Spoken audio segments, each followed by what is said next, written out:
Hoy es el último programa de la India actual.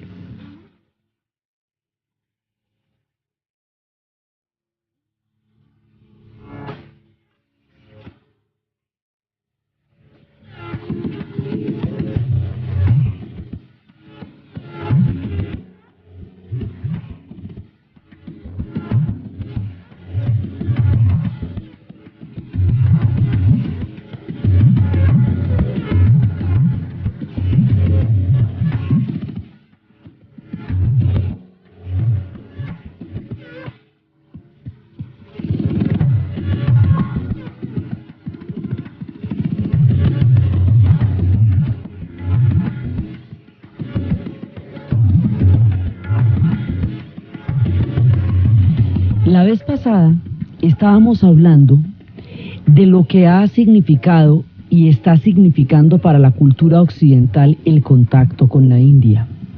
Estábamos hablando de cómo a través de los movimientos de la contracultura de los años 60, a través de la necesidad de una espiritualidad y un vínculo con lo sagrado, en vista del vacío de la propuesta de las sociedades de consumo occidentales, un sector se va a inclinar hacia la India para la búsqueda de una nueva espiritualidad.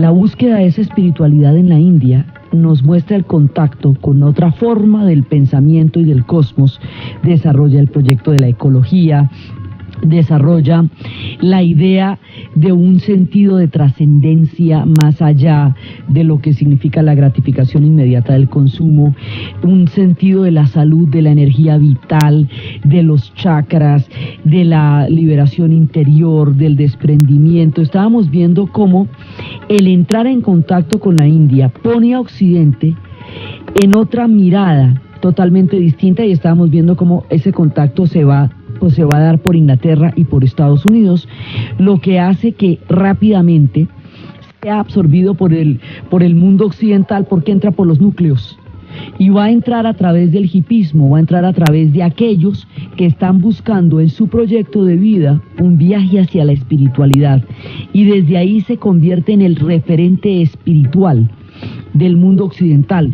Y por el contacto de la India va a entrar el contacto de la China, va a entrar el contacto del Tao, va a entrar el contacto del budismo zen de los japoneses, va a entrar el contacto de un mundo muchísimo más grande, más amplio, al que habíamos llamado, en aquella época se llamaba conciencia expandida, hoy se llama nueva era, y cómo este contacto con esas formas de espiritualidad orientales es cada vez más profundo, más diseminado y más extendido en Occidente, porque las condiciones que llevaron a la búsqueda de esa trascendencia se han agudizado y se han profundizado y se han hecho cada vez más graves. Es decir, la necesidad de una espiritualidad para darle sentido a un mundo cada vez más atrapado en la mecánica del consumo y ya a nivel global, hace que la necesidad de darle una explicación distinta al sentido de la existencia del hombre sobre la tierra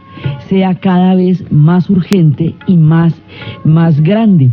Entonces ahora toda esa cantidad de influencias que llegaron desde los 60 por la India se hicieron muchísimo más grandes en lo que es el concepto de lo que hoy se tiene de cultura y de espiritualidad. Entonces, habíamos dado algunos de los puntos sobre los cuales empezaron a cambiarse los paradigmas.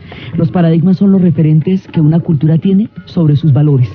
Eso es un esquema, digamos, que utilizaba Kuhn para hablar de cómo están hechas las columnas sobre las cuales se edifica el pensamiento de una sociedad y de un tiempo. Entonces, el contacto con la India cambiará los referentes de lo que va a ser en ese momento la cultura occidental y cada vez los amplía más. Nosotros tocamos los puntos de la salud desde el punto de vista del yoga, de la energía, de la espiritualidad y de la relación entre los cuerpos sutiles y los cuerpos físicos. Tocamos la parte del conocimiento desde el punto de vista de una conciencia universal mucho más amplia, que fue lo que nos llevó a la ecología. Tocamos la parte de la música y la influencia en la sonoridad que eso le dio a Occidente, pero el conocimiento y el contacto con la India es muchísimo más amplio y es creciente. Solamente tocamos algunos de los puntos en los cuales empieza a darse esa comunicación entre los dos hemisferios que componen la cultura planetaria, Oriente y Occidente, y cómo Oriente para nosotros es la India, y es un referente cada vez mayor de peregrinaciones, de ashrams, de lugares a donde se va a buscar eso que todos tenemos adentro, pero que pues toca ir hasta allá para poderlo mirar. Entonces, eso es una parte de lo que estábamos viendo. Y habíamos visto que un punto importante de contacto fue el conflicto de Bangladesh, porque precisamente la ayuda que se pide para recolectar fondos para Bangladesh en el momento en que están siendo cercados por hambre, produce ese contacto, digamos, lo hace mucho más visible en la medida en que Ravi Shankar entra en contacto con George Harrison y George Harrison organiza el concierto para Bangladesh. Esto hace parte, digamos, de la manera como Occidente está empezando a ver a la India. La idea que Occidente tiene de la India, pues por supuesto, es occidental. Entonces está mediada por todas sus formas de entender el mundo y dentro de eso se va influenciando por la profunda espiritualidad de la India, y el hinduismo va extendiéndose a lo largo de diferentes cosmos a los que ya ha habitado desde hace más de 7.000 años. Los conflictos de la India en la era moderna continúan en medidas muy grandes y cada vez se van a tocar más con los conflictos geopolíticos que en este momento empiezan a ceñirse sobre los tiempos y sobre el Asia Central. Entonces, en el momento de la partición de la India se produce la creación del Pakistán, que habíamos hablado, y cómo el Pakistán, que era un estado musulmán, y se hace como un estado islámico porque se consideraba que bajo la aplastante mayoría hindú ellos consideraban que no podían tener garantía de derechos, entonces se produce la partición del Pakistán a pesar de todos los esfuerzos que hizo Gandhi para que no fuera así. Entonces se parte con el Pakistán y habíamos visto cómo quedaba un Pakistán en Oriente y otro en Occidente, separados por 2.000 kilómetros de la India, y cómo el Pakistán oriental era Bangladesh, que sería después Bangladesh, es la parte de Bengala, es una parte de Bengala, y cómo la otra parte es el Pakistán, lo que se conoce como la República Islámica de Pakistán. Cuando estalla la Guerra Fría, en todo el marco de la Guerra Fría, Nehru es el arquitecto de la India. Él es el que va a crear la era moderna, además porque a Gandhi lo matan. Patel va a morir muy, muy cerca de la época de organizar la India, así que al que le tocó fue a Nehru. Entonces Nehru organiza la India como puede, y eso es una cosa muy impresionante, organizar la India y tratar de que no se le desintegre cuando había reclamaciones de autonomía por parte del Punjab, por parte de los Sikhs, cuando había reclamaciones de varias formas de independencias o de autonomías, que la Cachemira, que el Punjab, que Pakistán, uno en un lado y otro en el otro, eso estaba grave. Tratar de modernizarla, tratar de concebir un proyecto en el mundo de la Guerra Fría. Los retos que atravesó Nehru fueron enormes. Entonces él trató de diseñar la cosa en los siguientes términos, en términos no alineados, es decir, tratando de evitar la bipolaridad entre los Estados Unidos y la Unión Soviética, y eso fue lo que lo llevó al contacto con Nasser y al contacto con Indonesia y al contacto con Tito, y empezar a proyectarse como los pueblos del tercer mundo, como una nueva mirada. Esa es la idea, y además ellos querían hacer una especie como de socialismo en la medida en que trataran de planificar la economía hindú en términos como parecidos a los planes quinquenales, digamos algo así como de ese estilo, para tratar de organizar esto de alguna manera. Entonces eso es lo que quería Nehru, y él trata de modernizar la India. Pero entonces ahí se le atraviesan un poco de conflictos que no dependen de él y que van a hacer las cosas muy complicadas. Entonces, uno de los conflictos que va a atravesarse es, primero, la Guerra Fría hace que los Estados Unidos en un principio apoyen a Pakistán, porque consideran que Pakistán está más cerca de sus intereses que la India, que podría inclinarse más hacia la Unión Soviética. Y Pakistán cuenta con el apoyo norteamericano para su proyecto de país. Pero va a haber una situación que va a cambiar el equilibrio de los acontecimientos, y son los conflictos con China. China, en su proceso de expansión, va a tomarse una parte de la Cachemira. Y al tomarse una parte de la Cachemira, se le mete el rancho a la India. La Cachemira, por un lado, la quería Pakistán, porque gran parte de la población es pakistaní. Pero la Cachemira estaba en manos de la India y estaba gobernada por un raja hindú en ese momento. Entonces quería ser una provincia autónoma, pero al ser invadida militarmente por Pakistán, inmediatamente fue invadida militarmente por la India. Empezó la primera de las guerras de Cachemira. Cachemira quedó bajo la India.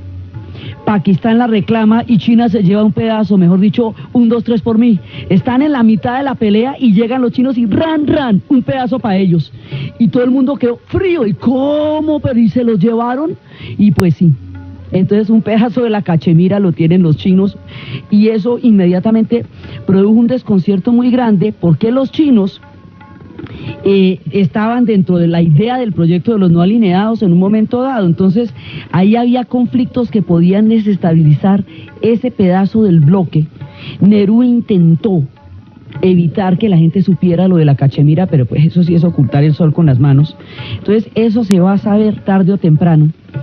Y cuando se produce, digamos, hay un conflicto, empieza a producirse un conflicto con la China, un conflicto latente que está ahí. Entonces la China lo que va a hacer es que la China se está expandiendo, avanza sobre una parte del territorio de la Cachemira después de haber dado una voz de apoyo a los hindúes y sin embargo se lleva la Cachemira, un pedazo de la Cachemira. Y por el otro lado, la China, con su proyecto, el proyecto de la Revolución China es un proyecto no religioso. A ellos les interesa combatir las religiones porque son una esencia fundamental de la historia milenaria de la China. Entonces, para combatir las religiones, van a combatir los centros donde las religiones tienen sus fundamentos principales. Y uno de los centros donde las religiones tienen su fundamento principal es el Tíbet. Entonces, en 1950 invade la China al Tíbet. Y al invadir el Tíbet, empieza, digamos, en esa primera parte, del 50 al 59, hay una autonomía del Tíbet todavía bajo la invasión china, pero con cierta autonomía. De todas maneras, el intento de imponer la cultura china sobre la tibetana va a llevar a un levantamiento en el 59. El levantamiento del 59 va a ser aplastado terriblemente por los chinos. Esto significa que muchas personas van a ser reprimidas, que van a obligar a los monjes a casarse, a renunciar a sus votos, a humillarlos en público, a sacarlos de los lamasterios. Ese budismo que es el budismo amarillo, que es una tendencia del budismo que se desarrolla en el Tíbet, que es otra vía, que la representa como máximo poder el Dalai Lama. Ese budismo va a ser aplastado por los chinos en el Tíbet para tratar de aplastar el núcleo del budismo, porque es que hay dos núcleos del budismo en este momento en esa zona. Uno queda en el Tíbet y el otro en Sri Lanka. Entonces trataron los chinos de aplastarlo y eso es lo que va a provocar la huida del Dalai Lama.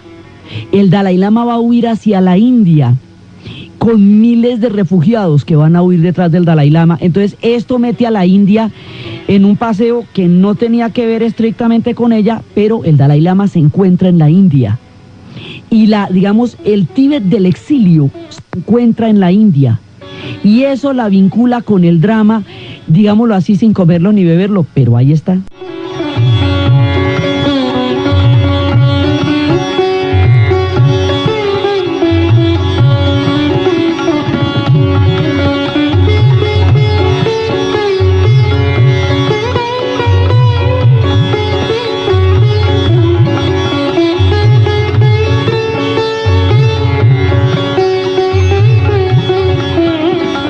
Entonces se encuentra en ese momento en la India el Dalai Lama y esta idea de aplastar el Tíbet, de aplastar su cultura, de pasar por encima de ellos, de irrespetarlos, de humillarlos, va a generar una reacción muy grande en el mundo, pero aún la situación no ha cambiado. El Dalai Lama sigue en el exilio y sigue, digamos, la cultura tibetana sigue amenazada e intervenida por la expansión del proyecto chino. Y los chinos lo que quieren es recuperar los límites de la era Han, y en la era Han pues ellos eran la mitad del Asia. Entonces pues están en ello, es su proyecto, y dentro de ese proyecto está el Tíbet. Es un territorio muy pequeño montado en la mitad del Himalaya, pero es el corazón del budismo y tiene una fuerza mística gigantesca, y es el camino del budismo amarillo, y es el camino de una espiritualidad muy poderosa, que a un proyecto que le interesa evitar cualquier brote de religión, esto le constituye una amenaza, lo mismo que lo que va a ser la secta del Tao, del Falun Gong. Entonces, el Tíbet se encuentra aplastado. Las posibilidades de que eso cambie no son muchas en este momento, porque el poderío de la China es cada vez mayor y su capacidad de unificación con respecto a sus límites imperiales es cada vez mayor. El Tíbet no tiene más fuerza que la que pueda movilizar a nivel de opinión pública, y eso es lo que ha venido haciendo, y dar a conocer al mundo la espiritualidad del Dalai Lama, la espiritualidad del budismo, del desprendimiento, de la senda de la sabiduría, es todo lo que pueden hacer, pero esto involucra a la India. Entonces, ¿qué pasa? Cuando los Estados Unidos ven que la China puede eventualmente amenazar a la India, y ellos están en plena política de la Guerra Fría y en plena política de contención, y están en ese momento en uno de los periodos más álgidos. La Guerra Fría empieza con Rusia en Europa, se extiende hacia el Asia con la Revolución China y va a llegar a América Latina con la Revolución Cubana. Entonces, cuando la Revolución China estalla, Estados Unidos empieza a ver que se está produciendo un bloque socialista en el Asia grandísimo, que pasa por los 22 millones de kilómetros cuadrados de la Unión Soviética, más los 9 millones de kilómetros cuadrados de la China, y arranca de ahí para abajo. Entonces quieren poner una especie de dique que sea la política de contención, de First Dues. Eso es precisamente lo que va a hacer. Entonces su interés ya no es enemistarse con la India, porque de pronto pueden necesitar a la India para tratar de que la China no se expanda. A pesar de que la India tiene bastantes más nexos con la Unión Soviética de lo que tiene con los Estados Unidos, deciden tener una política más bien moderada. ¿Eso qué quiere decir? Que Pakistán queda ahí más o menos solito, ¿ve? Pakistán contaba con el apoyo norteamericano para todos sus proyectos, y ahora no es que no lo apoyen, pero no lo van a apoyar en un conflicto contra la India, y no es que los conflictos de Pakistán son básicamente contra la India. Entonces eso a Pakistán le daña el caminado, y a la India se lo mejora, porque no es que la vayan a apoyar directamente, pero tampoco la van a atacar. En el caso de un conflicto entre la India y Pakistán, ya no atacarían a la India, porque les interesaría más bien tenerla de reserva para poder contener el avance chino, que es lo que sí se les vuelve una prioridad dentro de la política de la Guerra Fría. Entonces, ¿eso qué hace? Que a pesar del apoyo norteamericano a los pakistaníes se sientan que a la hora del té están solos, y poco a poco van mirando hacia el Asia Central, donde están sus hermanos los pashtuns en Afganistán, y eventualmente ellos van virando hacia el Islam. Al fin y al cabo ellos son una república islámica. Entonces Pakistán siempre va a oscilar entre la modernidad y el laicismo y el mundo y el proyecto islámico, porque ellos se constituyen como un estado teológicamente islámico.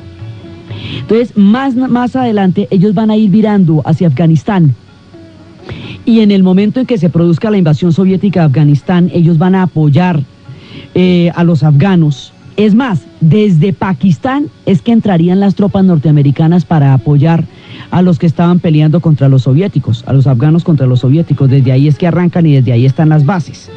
Entonces ellos van a verse vinculados en la guerra con Afganistán contra los soviéticos, los pakistaníes. Y los pakistaníes después van a apoyar a los talibanes. Entonces, porque además son pashtun unos y otros, ¿no ve que son el mismo combo? Entonces Pakistán se va a ver metido con los talibanes, que como en un principio con el apoyo de los Estados Unidos pues estaban divinamente en Rambo 3, arrancaban desde ahí sin problema.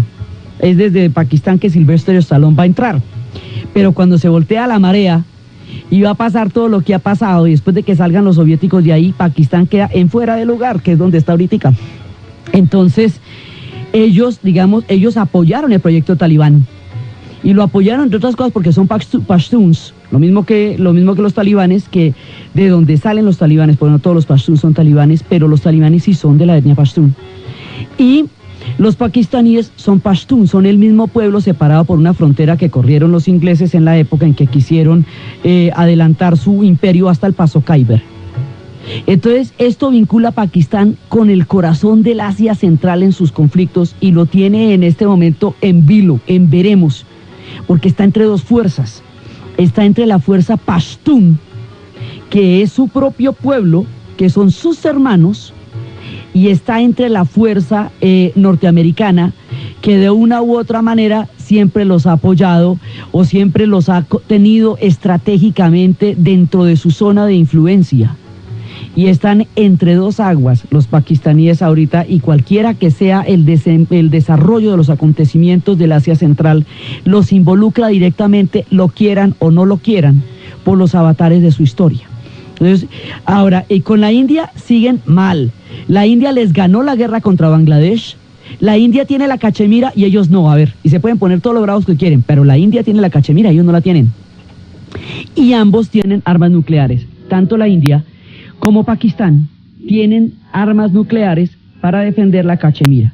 Entonces, eso es una zona de conflicto permanente, porque ahí no se ha podido arreglar nada. Entonces, que los pakistaníes, allá ese era el imperio del Gran Mogol, y era el imperio de toda la época del desarrollo del mundo musulmán en la India, pero también era el sitio donde le había dado a Parvati, le había dado Shiva el secreto de la inmortalidad, entonces en la gruta de que recorre la Cachemira. Entonces las relaciones religiosas de unos y otros y los tamaños de población que habitan la Cachemira hacen que esa reclamación por ahora no tenga salida. Eso es una parte. Eso le va a tocar a Nehru.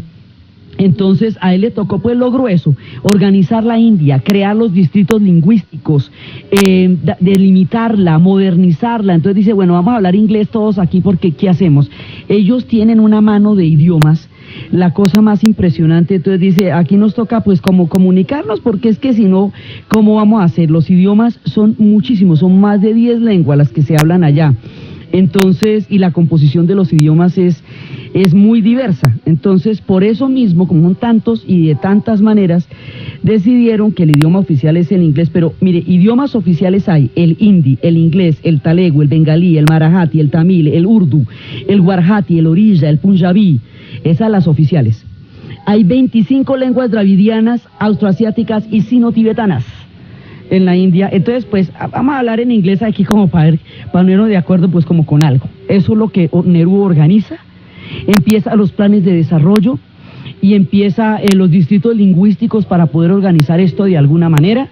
Le toca el conflicto con la Cachemira, le toca el conflicto con el Pakistán, le toca el conflicto con la China. Todo eso le toca a él.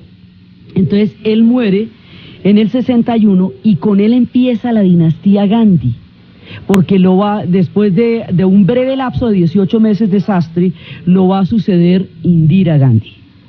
Indira va a ser la madre de la India. En total, ella va a gobernar cerca de 20 años en la historia política de la India, y va a ser seguidora de Nehru, y va a ser su hija, y va a ser una figura muy importante dentro de todo el espectro de la formación de la India moderna.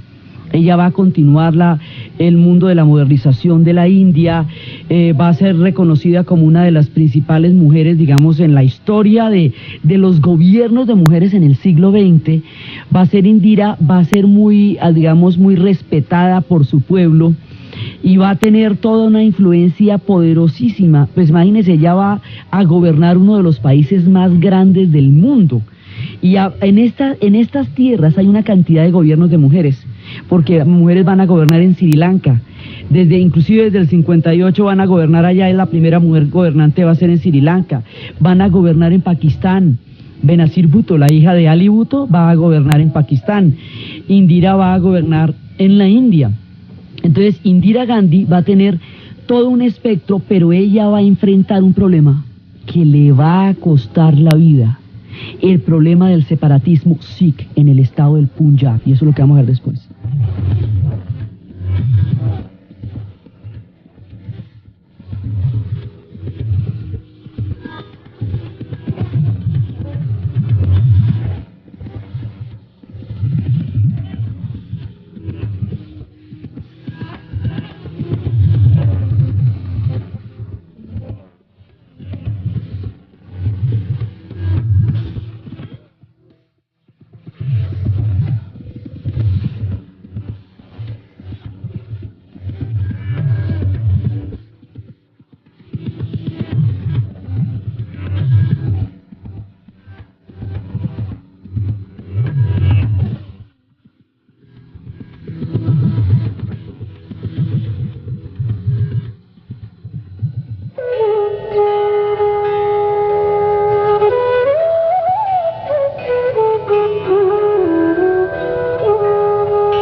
Gandhi le va a tocar la guerra de Bangladesh, que fue la que ella ganó, digamos, el apoyo militar a Bangladesh para que se separara de Pakistán Occidental. Le va a tocar todo eso.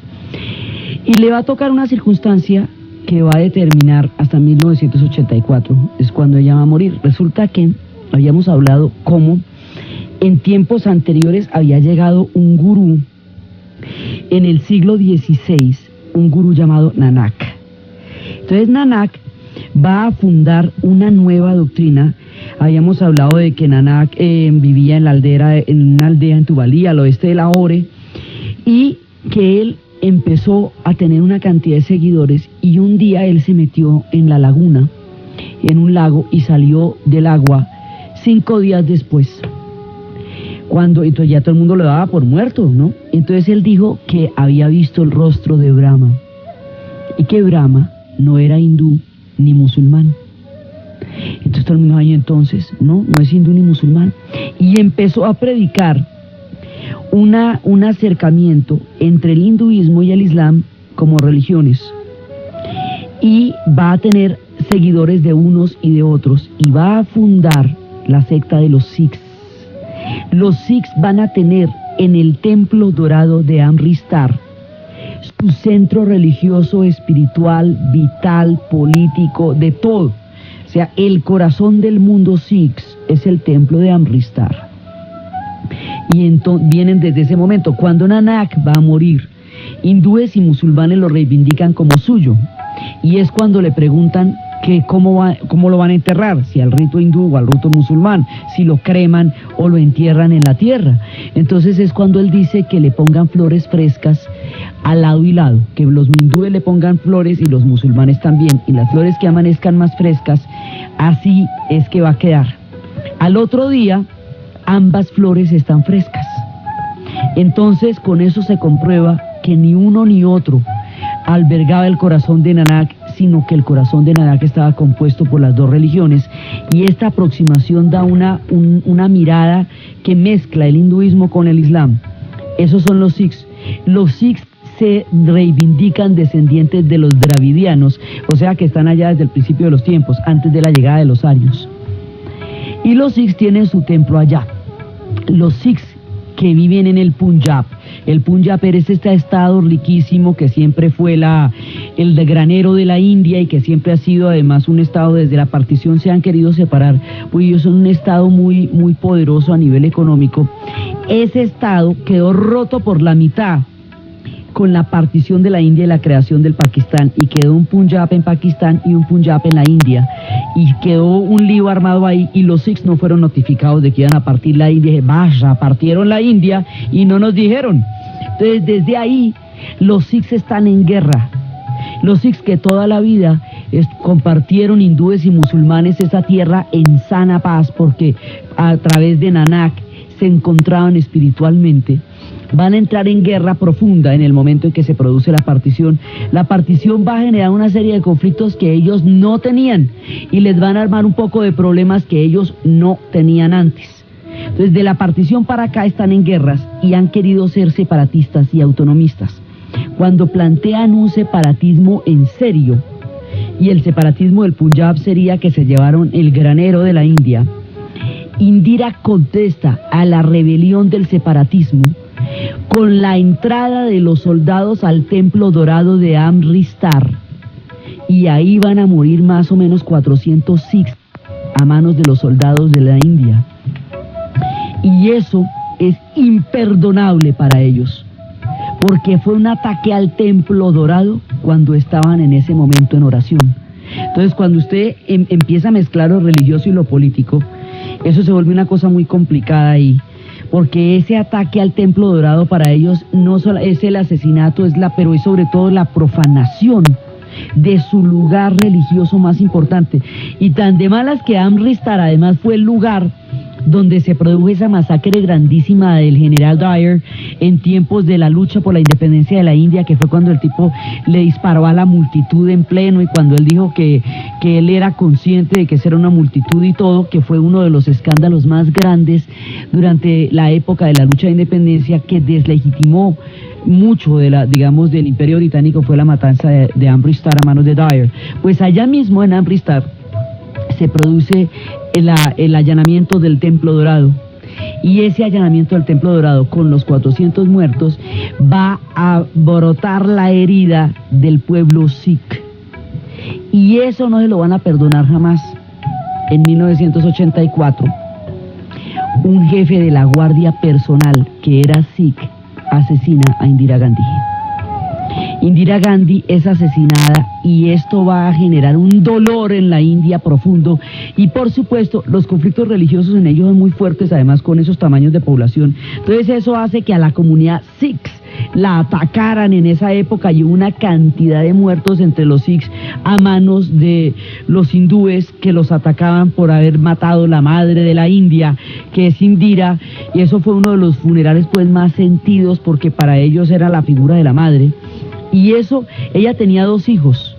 Uno de ellos va a morir antes, que fue lo que a ella le dolió el corazón, y otro tipo que no tenía ganas de gobernar, que era, no dicho, él había crecido para otra cosa, y era el segundo, y era un tipo que era piloto, lo que había estudiado era para aviador.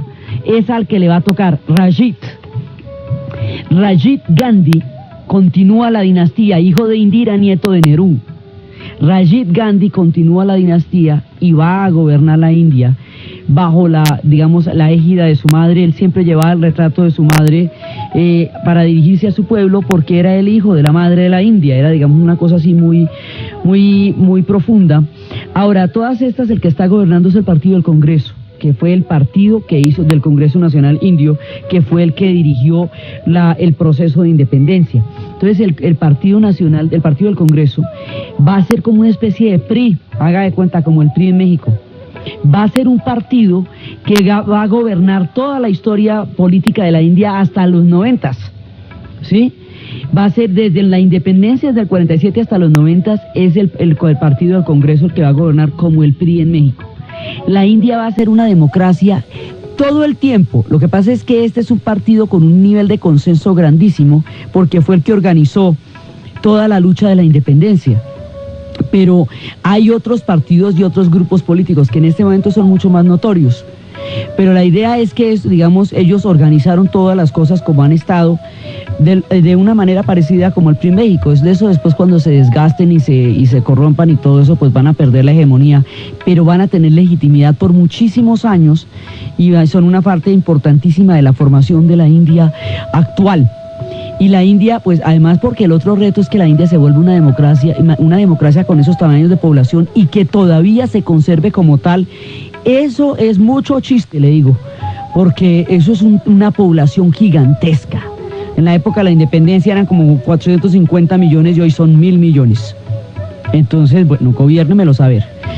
Entonces resulta que Rajiv gobierna dentro de los lineamientos de la familia Nehru, dentro de la política y del esquema del Partido del Congreso, y se hace cargo de la India.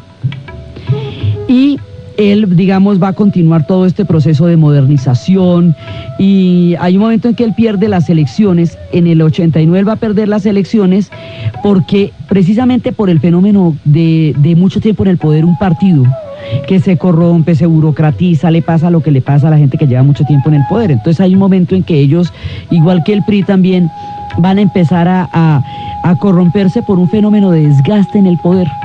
Entonces, hay un momento en que Rashid va a perder las elecciones en el 89, pero las pierde el partido del Congreso, y empiezan a formarse muchas fracciones que en ese momento empiezan a buscar un espacio político. Y él está en trance de volver a ganar las elecciones, va a tratar de volver a gobernar. Y en el 92 él está viendo a ver cómo vuelve a ganar las siguientes elecciones y tal. Y entonces resulta que en ese momento él se va a enfrentar a otro problema serísimo. El otro problema serísimo son los tamiles, es el problema de Sri Lanka. Sri Lanka es un lío grande. Sri Lanka traduce lágrima de la India, que es una tierra poética y preciosa.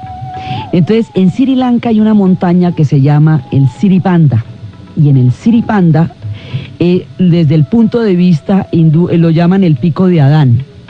Entonces, los hindúes dicen que eso es sagrado por Shiva, porque es uno de los puntos de reencarnaciones y nacimientos de Shiva. Los budistas dicen que la forma de huella que tiene la cima del monte Siripanda es la huella de Buda. Los cristianos dicen que la forma de huella que tiene la punta de la montaña no es la huella de Buda, sino de Santo Tomás, cuando llevó el cristianismo a Oriente. Y los musulmanes dicen que en Siripanda se refugió Adán luego de ser expulsado del paraíso. A ver cómo le queda el ojo. Todo el mundo reivindica el origen sagrado del Siripanda en Sri Lanka. Mientras tanto, pasaron por allá primero los portugueses, luego los holandeses y luego los ingleses. Los ingleses hicieron el sembrado de té que hace conocer al mundo el té de Ceilán. Ceilán fue como se llamó Sri Lanka hace poquito.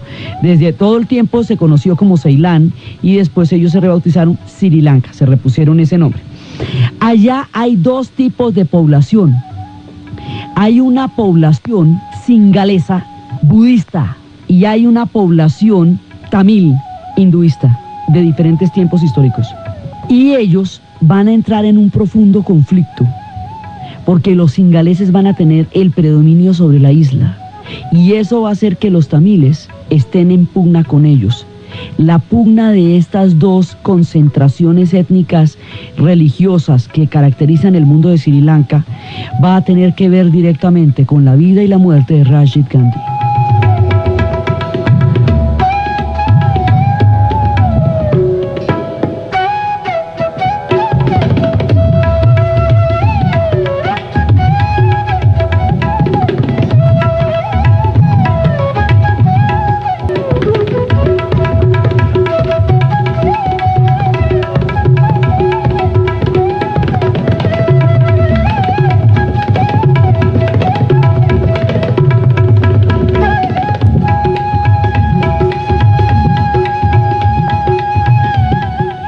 Entre estas comunidades, de ahí vienen los singaleses, que son los que llegan, ellos son una migración de la India, ellos la mayoría son entre el 70 y el 75% de la población, y ellos son budistas, y los tamiles vienen del sur de la India, y ellos son hinduistas. Los tamiles van a llegar después. Los tamiles habitan la isla de Jaffna, que es el norte de todo lo que es Sri Lanka.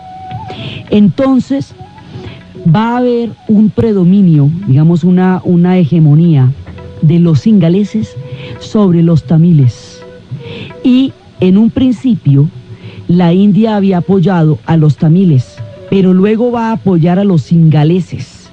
Entonces, cuando se va a producir el idioma oficial, se va a volver el singalés.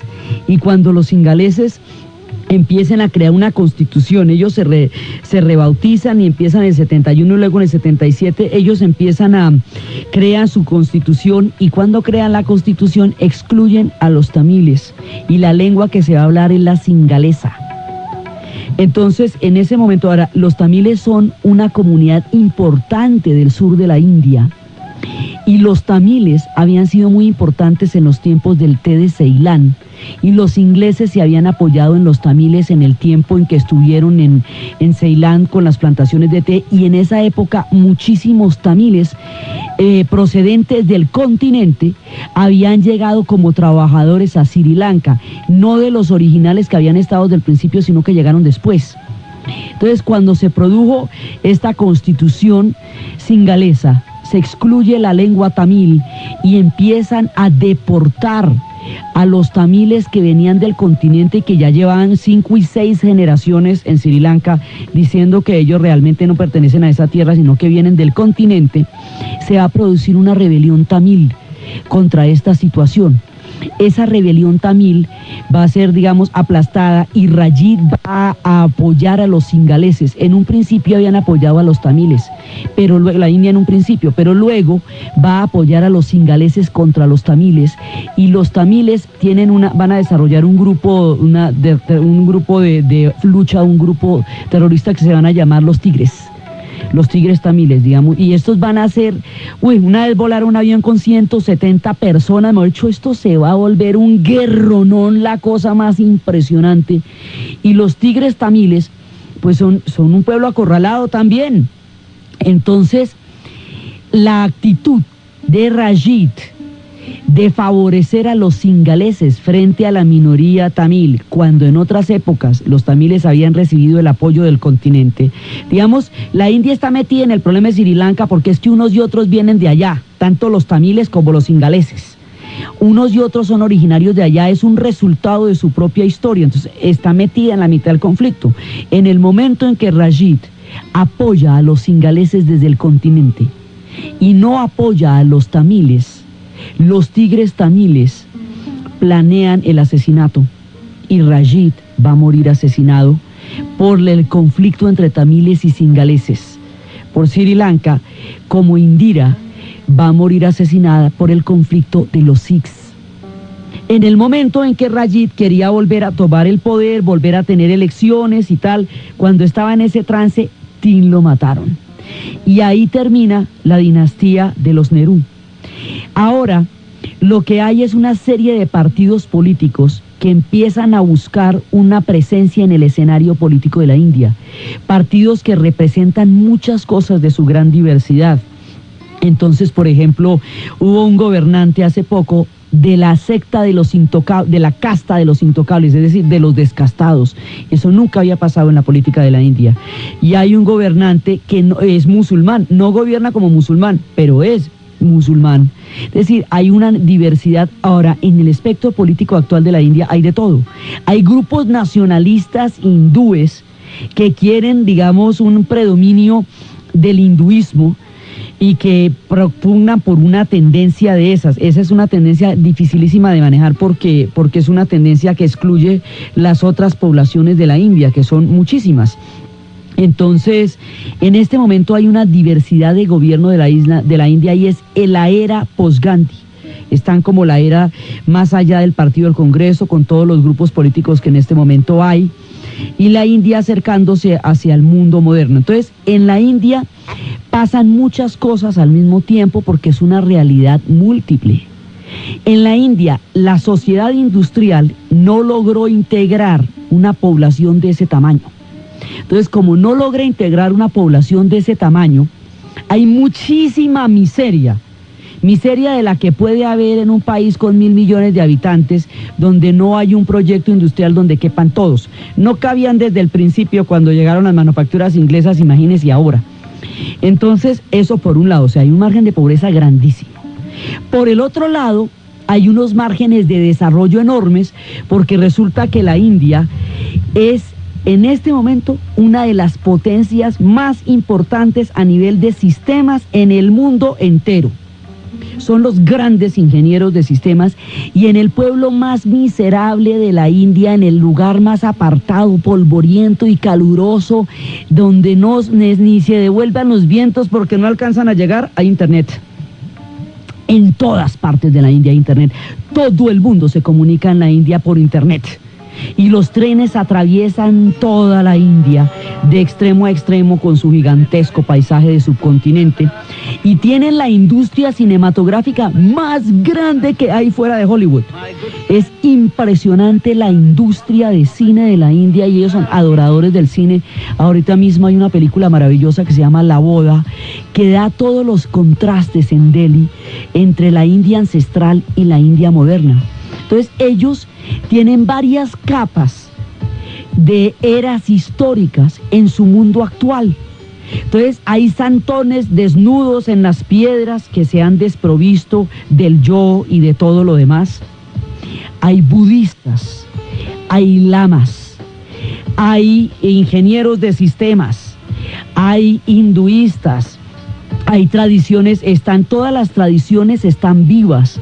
Hay dramas, por ejemplo, de población muy grandes, porque hay un sitio donde la población se creó, ya es tan grande, un sitio en una parte de Bengala, que ya llega al límite de donde están los elefantes.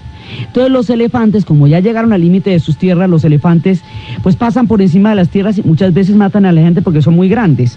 Entonces se enfrentan contra los elefantes por sus cosechas, y resulta que terminan matando a veces a los elefantes en esas guerras que se producen de ellos con los elefantes y los elefantes contra ellos. Pero el drama es que todos los de esa región son adoradores del dios Ganesh, que es el elefante, y adoran al dios Ganesh y les toca enfrentarse con los elefantes por las cosechas. Entonces están todos los cultos al dios Ganesh, los grandes festivales, lo que es el baño en el Ganges. El baño en el Ganges es para purificar el alma. Entonces ahí mismo están las cenizas de toda la gente que ha sido cremada. Entonces desde el punto de vista higiénico la gente lo puede ver muy complicado, pero es que no es el cuerpo el que se están lavando, es el alma que se purifica con el río sagrado del Ganges. Entonces la India tiene muchas realidades, tantas como usted pueda ver y más allá de las que se pueda imaginar. Hay pobreza, hay desarrollo, hay riqueza, hay espiritualidad, hay misteria, hay modernidad. Está entre lo diverso y el desarrollo. Entonces, como no hay, el mundo industrial no puede integrar tanta gente, entonces mucha gente está desamparada y lo único que tiene para poder sobrevivir es su propia familia. Entonces, como los hijos son los únicos que los van a cuidar, en el mundo donde la sociedad industrial no puede integrar a todo el mundo, los únicos que lo salvan a usted son los familiares. Entonces, entre más chiquitos tenga usted, pues más posibilidades tiene de sobrevivir usted y ellos en el futuro. Entonces, pues más gente hay. Y entre más gente haya, pues menos se puede integrar al proyecto industrial porque no ve que son muchos. Entonces, ese círculo no se ha podido romper y ellos son muchísimos, pero muchísimos. En este momento realmente son una población, son la segunda población del planeta después de la China, que son palabras mayores. Y actualmente pues son realmente uno de los pueblos más grandes. Tienen 1.029.995.145.000 millones de habitantes. Son 1.000 millones de habitantes en este momento en el planeta, y tienen ciudades como Bombay, donde hay 10 millones de habitantes, Delhi, las grandes ciudades como Calcuta. Entonces todas las diversidades de la India se pueden ver. En la Ciudad de la Alegría se veía un hombre que tenía un carrito donde carga a la gente y era un privilegiado porque tenía un medio de sustento. Entonces hay todo, está la modernidad, están los autos, están las multitudes, están las grandes ciudades, sus núcleos urbanos son inimaginablemente grandes, están todos los climas de la tierra, están los monzones, está el Himalaya con toda la cantidad de conflictos que los liga con el Asia Central, está Sri Lanka al otro lado, completamente al otro lado, están lindando con todo. Es una realidad viva, evolutiva, donde se mezclan todas las formas de las diferentes etapas históricas, no solamente de su propia historia, sino de la historia de Occidente. Una síntesis de todo lo que ha pasado es lo que ellos son en este momento. No existen realidades que se puedan generalizar. Afectan a millones de personas por la diversidad y los tamaños de población, y sus problemas son tan grandes como su población es grande. Pero son los problemas que tienen todos los pueblos: problemas de fragmentación y de unidad, problemas de modernidad y de tradición, problemas de desarrollo, de progreso, pero también de espiritualidad y de proyectos. Una de las tierras más fascinantes de lo que es ahora el planeta Tierra es el subcontinente de la India, y de ella lo que tenemos que aprender de su espiritualidad y de su cultura apenas empieza a insinuarse para todo el caudal de miradas y de enriquecimiento del mundo que esta gigantesca y maravillosa civilización tiene que aportar al mundo en el que nos encontramos actualmente. Esto apenas es un vistazo de lo que puede ser la India. Con todo lo que llevamos metidos allá, esto apenas es una brizna, un paneo, una miradita a una realidad tan profunda y tan compleja como un iceberg. Nosotros apenas vimos un puntico de lo que es la maravilla y la inconmensurabilidad de la cultura de la India. Es más un abrebocas, unas ganas de mirar a este complejo mundo, lo que hemos intentado hacer en este tiempo, recorriéndolo desde los pasos de Krishna y Vishnu. Entonces, con esto terminamos nuestro paso por la India y nos preparamos para ir a una región, ya no a un pueblo, sino a una región completa, donde el mundo se debate en muchísimas incertidumbres: el Medio Oriente, la Mesopotamia, la Palestina, Ur de Caldea, el pueblo donde nacieron las civilizaciones que han influenciado grandemente a Occidente, donde nacieron las ciudades y donde hoy el mundo tiene sus ojos. Es hacia donde nos dirigiremos desde la próxima semana.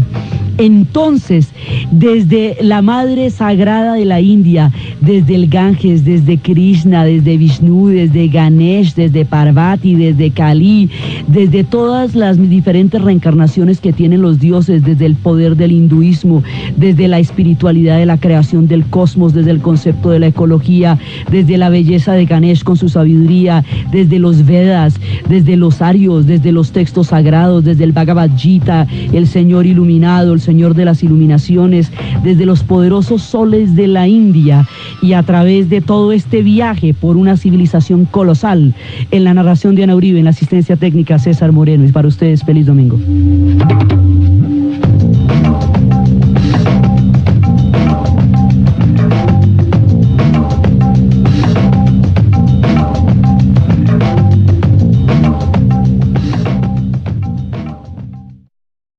Hoy es el último programa de la India actual.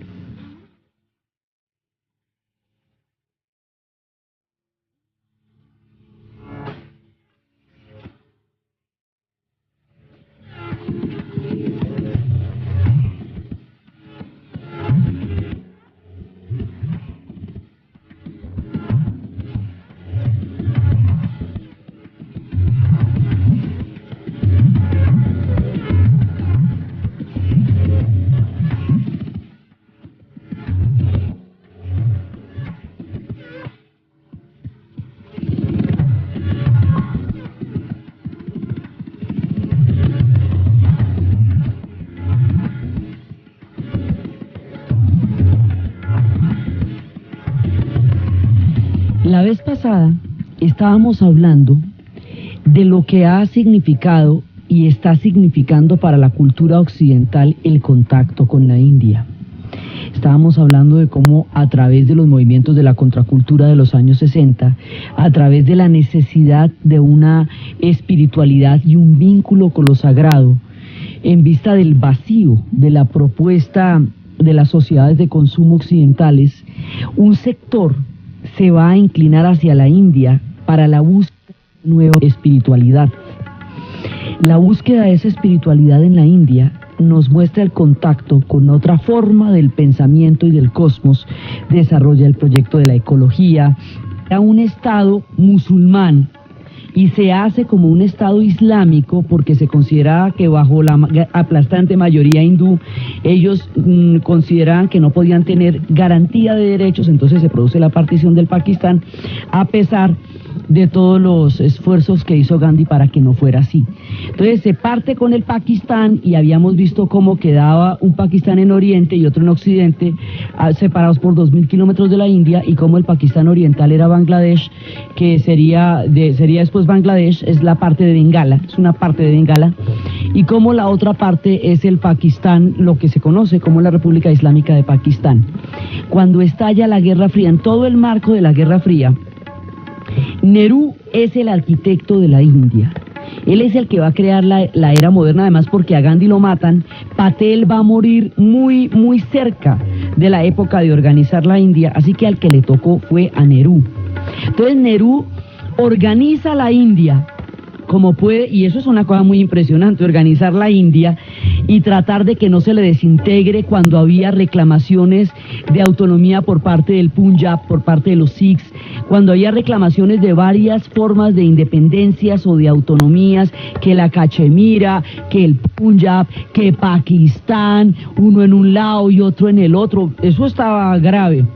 Tratar de modernizarla, tratar de concebir un proyecto en el mundo de la Guerra Fría. Los retos que atravesó Nehru fueron enormes, que componen la cultura planetaria, Oriente y Occidente, y como Oriente para nosotros es la India, y es un referente cada vez mayor de peregrinaciones, de ashrams, de lugares a donde se va a buscar eso que todos tenemos adentro, pero que pues toca ir hasta allá para poderlo mirar. Entonces, eso es una parte de lo que estábamos viendo. Y habíamos visto que un punto importante de contacto fue el conflicto de Bangladesh, porque precisamente la ayuda que se pide para recolectar fondos para Bangladesh en el momento en que están siendo cercados por hambre, produce ese contacto, digamos, lo hace mucho más visible en la medida en que Ravi Shankar entra en contacto con George Harrison, y George Harrison organiza el concierto para Bangladesh. Esto hace parte, digamos, de la manera como Occidente está empezando a ver a la India. La idea que Occidente tiene de la India, pues por supuesto, es occidental. Entonces está mediada por todas sus formas de entender el mundo, y dentro de eso se va influenciando por la profunda espiritualidad de la India, y el hinduismo va extendiéndose a lo largo de diferentes cosmos a los que ya ha habitado desde hace más de 7.000 años.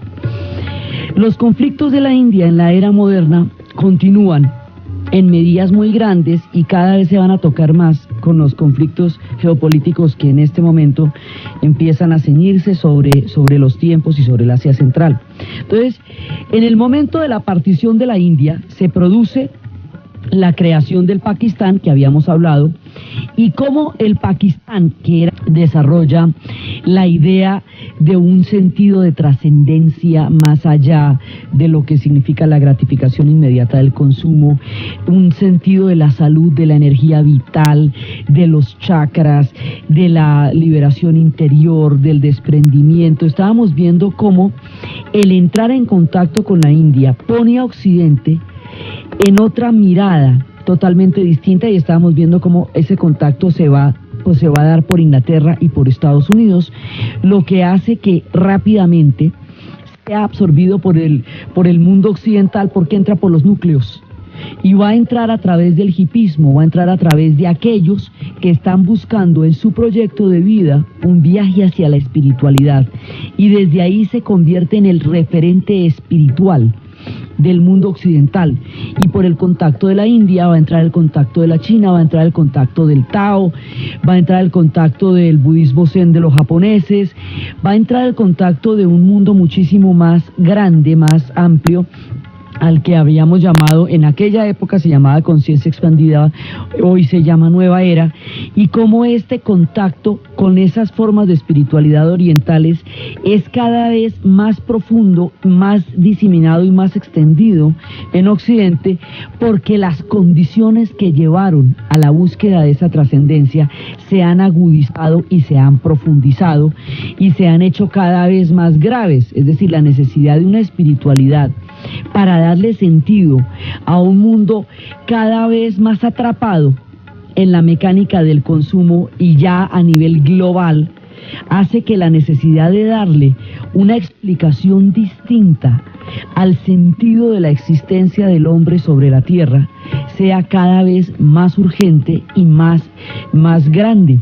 Entonces ahora toda esa cantidad de influencias que llegaron desde los 60s por la India se hicieron muchísimo más grandes en lo que es el concepto de lo que hoy se tiene de cultura y de espiritualidad. Entonces, habíamos dado algunos de los puntos sobre los cuales empezaron a cambiarse los paradigmas.